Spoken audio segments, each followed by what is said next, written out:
तो आज के इस वीडियो के अंदर हम स्पाइडरमैन की एक बहुत ही पॉपुलर और बहुत ही इंटरेस्टिंग कॉमिक को एक्सप्लेन करने जा रहे हैं, जिस कॉमिक का नाम है सुपीरियर स्पाइडरमैन। ये कॉमिक बुक साल 2013 से 2014 तक पब्लिश हुई थी और इसके अंदर टोटल 33 इश्यूज को रिलीज किया गया है। इसीलिए इस कॉमिक के अंदर की स्टोरी काफी लंबी है, लेकिन मैं आपको इसकी स्टोरी शॉर्ट में समझाऊंगा। पर चिंता वाली कोई बात नहीं है, क्योंकि मैं जिस तरीके से इस कॉमिक को एक्सप्लेन करूंगा उसे देखकर आपको काफी मजा आने वाला है। और हम इस कॉमिक को टोटल 4 पार्ट्स के अंदर देखेंगे और ये वीडियो इस कॉमिक का पहला पार्ट है। तो इसीलिए अगर आप लोग हमारे चैनल पर नए हैं तो सब्सक्राइब के लाल बटन को जरूर दबा लें और उसके बगल के बेल आइकन को भी ऑल पर सेट कर लें, ताकि आप हमारे चैनल की सारी ऐसी लेटेस्ट वीडियोस को सबसे पहले देख सकें। तो आइए अब बिना किसी देरी के आज की इस कमाल की वीडियो को स्टार्ट करते हैं। तो इस कहानी की शुरुआत होती है राफ्ट नाम के एक जेल से, जिस जेल के अंदर सुपर विलन्स को रखा जाता है। इस जेल के अंदर स्पाइडरमैन के कई सारे सुपर विलन्स कैद होते हैं, जैसे कि स्पाइडर स्लेयर, मॉर्बियस और लिजार्ड। जेल के अंदर सब कुछ ठीक चल रहा होता है, लेकिन फिर तभी वहाँ अचानक से एक अलार्म बजता है। जिस अलार्म को सुनते ही वहाँ के सारे गार्ड्स अलर्ट हो जाते हैं और ये पता करने लगते हैं कि इस अलार्म की आवाज कहाँ से आ रही है। पर फिर तभी उन सब गार्ड्स को पता लगता है कि वो अलार्म डॉक्टर ऑक्टोपस ने बजाया है, इसीलिए वो सब डॉक्टर ऑक्टोपस के पास पहुंच जाते हैं।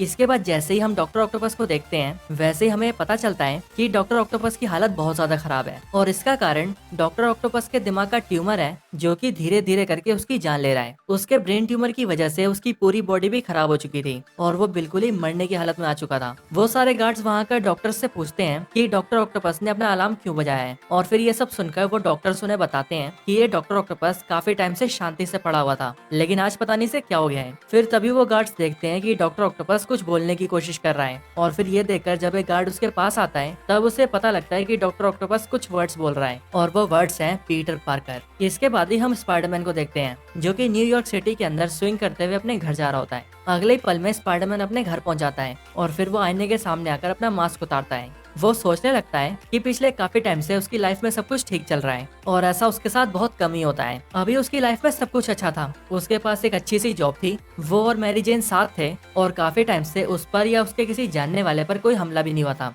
इसके बाद पीटर पार्कर अपनी कॉस्ट्यूम चेंज करता है और वहाँ से सीधा हॉरिजॉन लैब्स जाता है, जहाँ पर पीटर जॉब किया करता था। पीटर अपने वर्क प्लेस में अपना काम करता है और फिर अपना काम खत्म करके वो वहाँ से सीधा मैरी जेन से मिलने चला जाता है। और फिर पीटर और मैरी जेन सीधा आंट मे के पास जाते हैं, क्योंकि आंट मे काफी टाइम से बीमार होती है और पीटर मैरी जेन को साथ लेकर उनसे मिलने जाता है। वहाँ पहुंचे हुए पीटर को कुछ ही टाइम होता है कि तभी उसकी जेब में रखा उसका एवेंजर्स कार्ड बीप करने लगता है, जिससे पीटर को ये पता चल जाता है कि उसे एवेंजर्स बुला रहे हैं, और फिर इसीलिए पीटर वहाँ से बहाना बनाकर वहाँ से बाहर निकल जाता है। इसके बाद वो सीधा अपनी स्पाइडरमैन कॉस्ट्यूम पहनता है और वहाँ से स्विंग करते हुए निकल जाता है और रास्ते में एवेंजर से बात करता है। बात करके स्पाइडरमैन को पता लगता है कि एवेंजर्स उसे राफ्ट जेल में बुला रहे हैं, जहाँ पर डॉक्टर ऑक्टोपस को रखा गया है। और फिर स्पाइडरमैन जैसे ही वहाँ पहुँचता है तब वहाँ पर उससे Captain America, Hawkeye, Spider Woman और वुल्वरीन मिलते हैं। कैप्टन स्पाइडी को बताते हैं कि डॉक्टर ऑक्टोपस की हालत बहुत बुरी है और शायद वो कुछ ही टाइम में मरने वाला है, और इसीलिए वो अपने आखिरी वक्त में तुमसे मिलना चाहता है। ये सुनकर स्पाइडरमैन सीधा डॉक्टर ऑक्टोपस के पास जाता है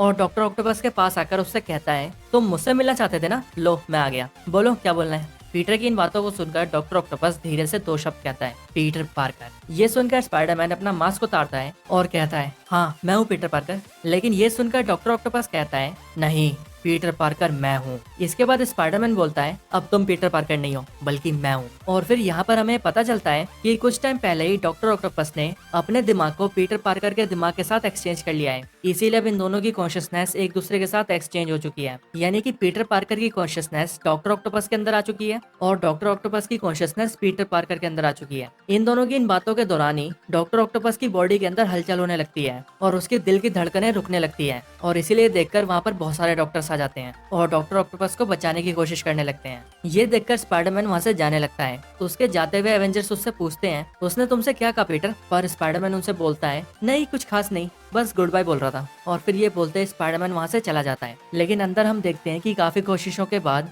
सभी डॉक्टर्स ने मिलकर डॉक्टर ऑक्टोपस को बचा लिया है और उसकी दिल की धड़कनें फिर से चलने लगी है। यहाँ पर डॉक्टर ऑक्टोपस के अंदर पीटर पार्कर की कॉन्शियसनेस होती है, इसीलिए पीटर ये सोचता है कि आखिरकार डॉक्टर ऑक्टोपस ने उसके साथ ये सब कब किया और कैसे किया, और किया तो कैसे किया। और फिर कुछ टाइम तक सोचने के बाद पीटर को ये रियलाइज होता है कि वो इस टाइम पर डॉक्टर ऑक्टोपस के अंदर है, इसीलिए वो डॉक्टर ऑक्टोपस की मेमोरीज में देखकर इस बारे में जान सकता है। और फिर इसके बाद जैसे ही पीटर डॉक्टर ऑक्टोपस की पिछली मेमोरीज को देखता है, वैसे ही उसे ये पता चलता है कि इन सब की शुरुआत उस हेलमेट से हुई थी। वो हेलमेट असल में डॉक्टर ऑक्टोपस का था और पीटर खुद भी ये बात जानता था। असल में ये बात किसी और स्टोरी लाइन की है, जिस स्टोरी लाइन के अंदर स्पाइडरमैन स्पाइडर आइलैंड पर होता है और वहाँ पर बहुत सारे लोगों की जान बचाने के लिए उसे डॉक्टर ऑक्टोपस के इस हेलमेट को पहनना पड़ता है। स्पाइडरमैन उस हेलमेट को पहनकर लोगों की जान तो बचा लेता है, लेकिन वो इस बात से अनजान होता है कि डॉक्टर ऑक्टोपस ने उस हेलमेट के अंदर ऐसी प्रोग्रामिंग कर रखी थी कि उसे पहनते ही पीटर का दिमाग डॉक्टर ऑक्टोपस के दिमाग से कनेक्ट हो जाएगा और फिर दिमाग के कनेक्ट होते ही डॉक्टर ऑक्टोपस ने पीटर के दिमाग को बहुत अच्छे से स्टडी कर लिया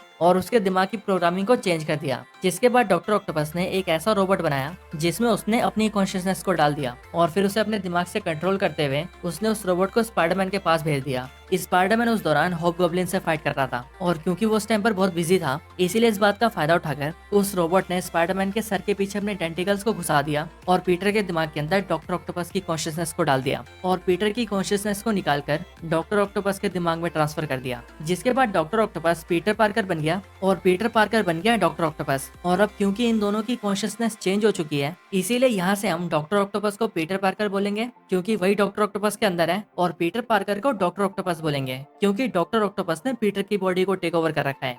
इसके बाद हम पीटर पार्कर को देखते हैं जो कि डॉक्टर ऑक्टोपस की बॉडी के अंदर ये सोच रहा होता है कि वो अपनी बॉडी को कैसे हासिल करेगा। पीटर ये सोचता है कि अपनी बॉडी को वापस लेने के लिए उसे पहले तो इस जेल से बाहर निकलना पड़ेगा, लेकिन उस जेल की सिक्योरिटी बहुत टाइट होती है और पीटर जिस बॉडी के अंदर होता है उस बॉडी में भी इतनी जान नहीं होती कि वो खुद से वहाँ से निकल सके। पीटर इस बारे में काफी सोचता है और फिर काफी टाइम सोचने के बाद उसे ये आइडिया आता है कि वो उसी रोबोट का यूज कर सकता है जिसे डॉक्टर ऑक्टोपस ने यूज किया था। इसके बाद पीटर डॉक्टर ऑक्टोपस के दिमाग को यूज करता है और उस रोबोट को अपने लिए इस्तेमाल करता है। पीटर उस रोबोट को कमांड देकर एक कंप्यूटर को हैक कर लेता है और फिर उस कंप्यूटर में एक मैसेज टाइप करवाता है जिसमें वो लिखवाता है कि जो भी उसे जेल से बाहर निकालेगा उसके बैंक अकाउंट में वो $6 मिलियन डाल देगा। पर जैसे ही वो मैसेज सेंड होता है तभी उस रोबोट की बैटरी खत्म हो जाती है और वो वहीं पर गिर जाता है, लेकिन वो मैसेज स्पाइडरमैन के सारे विलन्स तक पहुंच जाता है। जिसके बाद उसी रात को हाइड्रोमैन और स्कॉर्पियन राफ्ट में घुस जाते हैं और वहाँ पर सब कुछ तोड़ते फोड़ते हुए पीटर के पास पहुंच जाते हैं। वहाँ पर उन दोनों के साथ ट्रैपस्टर भी होता है जो कि पीटर से कहता है, मैं जानता हूँ तुम्हारी हालत ठीक नहीं है, इसीलिए मैंने तुम्हारे लिए एक लाइफ सपोर्ट सिस्टम बनाया है जिसके अंदर तुम बिल्कुल ठीक रहोगे। और फिर ये बोलते ही वो पीटर को उसके मशीन से निकाल लेता है और उसे उस लाइफ सपोर्ट सिस्टम में डाल देता है। इसके बाद पीटर उनके साथ राफ्ट से बाहर निकल जाता है। इसके बाद हम डॉक्टर ऑक्टोपस को देखते हैं जो कि पीटर पार्कर की बॉडी के अंदर मैरी जेन के साथ बैठा होता है। पर तभी उसे टीवी पर ये न्यूज दिखती है कि डॉक्टर ऑक्टोपस जेल तोड़ के भाग चुका है और फिर ये न्यूज देखते ही वो मैरी जेन से कहता है कि उसे अभी जाकर उसे फिर से पकड़ना होगा वरना बहुत दिक्कत हो सकती है। दूसरी तरफ पीटर जो कि डॉक्टर ऑक्टोपस की बॉडी में था वो सबके साथ डॉक्टर ऑक्टोपस के खुफिया अड्डे पर पहुंच जाता है और फिर वो अपने साथियों से कहता है कि उन्हें उसके साथ एक पुलिस स्टेशन में हमला करना होगा और फिर प्लान बनाकर वो अपने साथियों को लेकर सीधा पुलिस स्टेशन घुस जाता है और पुलिस स्टेशन के अंदर अटैक कर देता है। स्कॉर्पियो और हाइड्रोमैन पीटर से पूछते हैं कि आखिर वो ये सब कर क्या रहा है, लेकिन पीटर उनसे कहता है तुम लोग बस वही करो जो मैं तुमसे कह रहा हूँ। इसके बाद ही पीटर को एक छोटा सा गोल्डन स्पाइडर मिल जाता है, लेकिन जैसे ही वो उसे हाथ में लेता है वैसे ही वहाँ पर कार्ली आ जाती है। असल में कार्ली पीटर पार्कर और मैरी जेन दोनों की फ्रेंड है और मैरी जेन के साथ साथ कार्ली भी इस बात को जानती है कि पीटर पार्कर ही स्पाइडरमैन है। वहाँ कार्ली को देखकर पीटर उससे कहता है, कार्ली मैं पीटर हूँ, डॉक्टर ऑक्टोपस नहीं। असल में डॉक्टर ऑक्टोपस ने मुझसे मेरी बॉडी ले ली है और मुझे अपनी बॉडी के अंदर डाल दिया है। मैं पीटर हूँ, यकीन मानो। ये सुनकर कार्ली को थोड़ा अजीब लगता है, लेकिन फिर वो पीटर से कहती है, ओह अच्छा ऐसी बात है, तो तुम मुझे कुछ ऐसी बात बताओ जो कि सिर्फ मैं और पीटर ही जानते हैं। ये सुनकर पीटर बोलता है, हाँ मैं बताता हूँ, मैं ही स्पाइडरमैन हूँ। ये बात मेरे अलावा सिर्फ तुम और मैरी जेन ही जानते हो। ये बात सुनकर कार्ली सोचती है कि डॉक्टर ऑक्टोपस को अब पीटर की आइडेंटिटी भी पता चल चुकी है और फिर इसीलिए वो पीटर के ऊपर गोली चला देती है। लेकिन तभी डॉक्टर ऑक्टोपस के मैकेनिकल आर्म्स पीटर को उस गोली से बचा लेते हैं, पर वो गोली उन मैकेनिकल आर्म्स से टकराकर सीधा कार्ली के हाथ पर लग जाती है, जिससे कार्ली वहीं पर गिरकर बेहोश हो जाती है। यहाँ पर पीटर पार्कर कार्ली की मदद तो करना चाहता था, पर क्योंकि उसके पास टाइम बहुत ही कम था, इसीलिए वो कार्ली को छोड़कर अपने साथियों के साथ वहाँ से चला जाता है। दूसरी तरफ डॉक्टर ऑक्टोपस स्पाइडरमैन के जानने वाले सभी लोगों को एवेंजर्स टावर में ले आया था और वहाँ लाकर उसने उन सभी को लॉक कर दिया था और उसने उन सबसे ये बोला था कि आप लोगों को अभी यहीं रहना चाहिए क्योंकि डॉक्टर ऑक्टोपस बाहर निकल चुका है और वो कभी भी किसी पर भी हमला कर सकता है। पर यहाँ पर उसका रियल इंटेंशन ये था कि वो नहीं चाहता था कि पीटर अपने जानने वाले किसी से भी मिले। इसके बाद हम फिर से पीटर पार्कर को देखते हैं जो कि डॉक्टर ऑक्टोपस की बॉडी के अंदर होते हुए उन चुराए हुए स्पाइडर्स को रिपेयर करने की कोशिश कर रहा था। लेकिन फिर तभी उसी वक्त पर डॉक्टर ऑक्टोपस उसकी स्क्रीन पर आता है जो कि पीटर से कहता है, मैं जानता हूँ तुम कहाँ छुपे हो पीटर पार्कर, पर चिंता मत करो, तुम ज्यादा समय के लिए छुप नहीं पाओगे क्योंकि मैंने पुलिस को तुम्हारी लोकेशन के बारे में बता दिया है और अब वो बहुत ही जल्द तुम्हारे पास आती होगी। ये बात सुनकर पीटर पार्कर काफी डर जाता है और फिर तभी हम देखते हैं कि बहुत सारी पुलिस फोर्स पीटर के पास आ चुकी है। उन पुलिस ऑफिसर्स को देखकर स्कॉर्पियो और हाइड्रोमैन उन पर अटैक कर देते हैं और फिर वो उन पुलिस वालों से फाइट करने लगते हैं। लेकिन फिर तभी पीटर इस बात का फायदा उठाकर अपनी एक सीक्रेट सबमरीन को पानी से बाहर निकालता है और अपने साथियों को साथ लेकर वहाँ से भाग निकलता है। इसके बाद पीटर पार्कर स्कॉर्पियो और हाइड्रोमैन को साथ लेकर सीधा एवेंजर्स टावर के अंदर घुस जाता है। लेकिन वहाँ अंदर जाते ही उसे डॉक्टर ऑक्टोपस मिलता है जो कि उनका रास्ता रोक देता है और फिर उसके बाद उन सबके बीच में बहुत ही खतरनाक फाइट शुरू हो जाती है। पर इसी फाइट के दौरान हाइड्रोमैन अपनी पावर्स को यूज करके एक दूसरे बंकर में घुस जाता है जहां अंदर जाते ही उसे पता लगता है कि वहां पर सारे वही लोग हैं जिनसे स्पाइडरमैन प्यार करता है और फिर इसीलिए देखकर हाइड्रोमैन उन सब पर अटैक करने लगता है। वो सभी लोग हाइड्रोमैन से निपटते ही हैं कि तभी उसके बाद वहां पर स्कॉर्पियो भी आ जाता है। लेकिन तभी स्पाइडरमैन की बॉडी के अंदर मौजूद डॉक्टर ऑक्टोपस स्कॉर्पियो के आगे आ जाता है और फिर इसके बाद ही वो स्कॉर्पियो के मुंह पर एक जोरदार पंच मारता है जिसकी वजह से स्कॉर्पियो का जबड़ा टूट जाता है और उसके मुंह से खून निकलने लगता है और फिर इस वजह से स्कॉर्पियन की जान चली जाती है। ये देखकर डॉक्टर ऑक्टोपस को ये रियलाइज होता है कि स्पाइडरमैन की बॉडी बहुत पावरफुल है, लेकिन उसने आज तक कभी भी अपनी पूरी पावर्स को यूज ही नहीं किया है क्योंकि अगर वो चाहता तो अपने एक ही पंच में अपने बहुत से विलन्स को जान से मार सकता था। लेकिन उसने आज तक कभी भी किसी के ऊपर भी जानलेवा हमला नहीं किया ताकि किसी की भी जान न जाए। इसके बाद ही पीटर पार्कर मैकेनिकल आर्म से डॉक्टर ऑक्टोपस को पकड़ लेता है और फिर उन दोनों की झड़प के दौरान वो दोनों शीशे को तोड़कर नीचे गिर जाते हैं।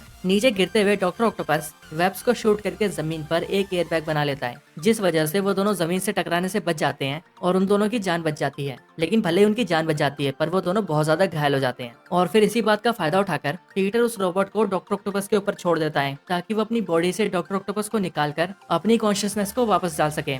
लेकिन तभी डॉक्टर ऑक्टोपस अपने सिर के पिछले हिस्से को कार्बोनेडियम से ढक लेता है जिस वजह से वो रोबोट अपने टेंटिकल्स को उसकी बॉडी के अंदर नहीं डाल पाता और फिर इसके बाद डॉक्टर ऑक्टोपस पीटर के मुंह पर एक जोरदार पंच मारता है। पीटर उस हमले की वजह से बहुत ज्यादा जख्मी हो जाता है और जमीन पर पड़े हुए ये सोचने लगता है कि अब शायद ये उसका अंत है क्योंकि अब वो अपनी पूरी हिम्मत हार चुका था और उसके शरीर के अंदर भी इतनी ताकत नहीं बची थी कि वो डॉक्टर ऑक्टोपस को हराकर अपनी बॉडी को वापस ले सके। इसके बाद ही पीटर को अंकल बैन नजर आने लगते हैं जो कि पीटर से कहते हैं कि वो उसे अपने साथ ले जाने आए हैं। पर उसी टाइम पर डॉक्टर ऑक्टोपस जो कि पीटर की बॉडी के अंदर होता है वो भी अपनी जगह पर खड़ा हो जाता है और पीटर को ये बात समझ आ जाती है कि बेशक से वो भी डॉक्टर ऑक्टोपस की बॉडी के अंदर हो लेकिन उसकी कॉन्शियसनेस का थोड़ा सा हिस्सा अभी भी उसकी बॉडी के अंदर बाकी है और इसी वजह से जो भी उसे दिख रहा है वो सब डॉक्टर ऑक्टोपस को भी दिख रहा है। और फिर यही बात जानकर पीटर पार्कर डॉक्टर ऑक्टोपस को वो सारी चीजें दिखाने लगता है जो सारी चीजें उसने अपनी लाइफ में फेस की थी। पीटर उसे सब कुछ दिखाता है, अपना बचपन, अपने फ्रेंड्स के द्वारा खुद को बुली किया जाना, रेडियो एक्टिव स्पाइडर का काटना, अंकल बेन की मौत और उसकी लाइफ में बीती हुई हर एक घटना। ये सब कुछ देखकर डॉक्टर ऑक्टोपस बहुत ज्यादा दुखी हो जाता है और इसीलिए वो पीटर से इन सबको रोकने के लिए कहता है। लेकिन पीटर वहाँ पर भी नहीं रुकता और वो उसे उसके आगे गन की मौत भी दिखाता है और वो सारे इंसिडेंट्स दिखाता है जो इंसिडेंट्स पीटर के लिए दुख से भरे थे। और फिर ये सब दिखाने के साथ ही पीटर उसे ये भी समझाता है कि उसकी लाइफ में इतना सब होने के बाद भी उसने कभी भी अच्छाई का रास्ता नहीं छोड़ा और ना ही अपने किसी दुश्मन को जान से मारने की कोशिश की। और अब क्योंकि तुम मेरी बॉडी में रह रहे हो इसीलिए तुम्हें भी मेरे जैसा ही बनना होगा। इसी दौरान पर आंट में मैरी जेन और पीटर को जानने वाले सारे लोग उनके पास आ जाते हैं और वो सभी डॉक्टर ऑक्टोपस को मरता हुआ देखकर बहुत खुश हो रहे होते हैं। लेकिन वो सब इस बात से अनजान होते हैं कि डॉक्टर ऑक्टोपस की बॉडी के अंदर पीटर पार्कर था। इसके बाद डॉक्टर ऑक्टोपस पीटर से कहता है, पीटर मैं ये सब नहीं कर सकता, मैं तुम्हारी तरह नहीं जी सकता। पर पीटर उससे कहता है अब तुम मेरी जगह पर हो इसीलिए तुम्हें भी वैसे ही जीना होगा जैसे मैं जिया करता था क्योंकि बड़ी ताकत के साथ बड़ी जिम्मेदारी भी आती है। और फिर इसके बाद ही पीटर पार्कर की मौत हो जाती है। इसके बाद पीटर की बॉडी में मौजूद डॉक्टर ऑक्टोपस अपनी जगह पर खड़ा हो जाता है और मरे हुए पीटर पार्कर से वादा करता है कि वो उसके नाम को कभी भी खराब नहीं होने देगा और अब वो स्पाइडरमैन बनेगा, लेकिन पहले के स्पाइडरमैन से भी अच्छा स्पाइडरमैन, एक बेहतर स्पाइडरमैन जिसे दुनिया कहेगी सुपीरियर स्पाइडरमैन। तो आज की कहानी को हम यहीं पर एंड करते हैं। आज की वीडियो में आपने जाना कि किस तरह से डॉक्टर ऑक्टोपस पीटर पार्कर की बॉडी को टेक ओवर करके स्पाइडरमैन बन गया और पीटर पार्कर की मौत हो गई। लेकिन क्या अब असली पीटर पार्कर कभी जिंदा हो पाएगा या फिर डॉक्टर ऑक्टोपस ही पूरी जिंदगी उसकी जगह लेकर स्पाइडरमैन बना रहेगा? और अगर वो स्पाइडरमैन बना रहेगा तो वो कैसा स्पाइडरमैन बनेगा और आगे चलकर उसके एक्शंस क्या होंगे? तो अगर आपको इन सारे सवालों के जवाब जानने हैं तो आप इस वीडियो का अगला पार्ट जरूर देखें, जो पार्ट शायद से इस पार्ट से भी ज्यादा इंटरेस्टिंग होगा। तो बस आज की इस वीडियो में इतना ही। इस वीडियो को यहीं पर एंड करते हैं। ये वीडियो अच्छी लगी हो तो इसे लाइक जरूर करें, चैनल को सब्सक्राइब नहीं किया तो अभी कभी सब्सक्राइब करें। मैं आपसे मिलता हूँ ऐसी किसी और बेहतरीन वीडियो में, तब तक के लिए गुड बाय।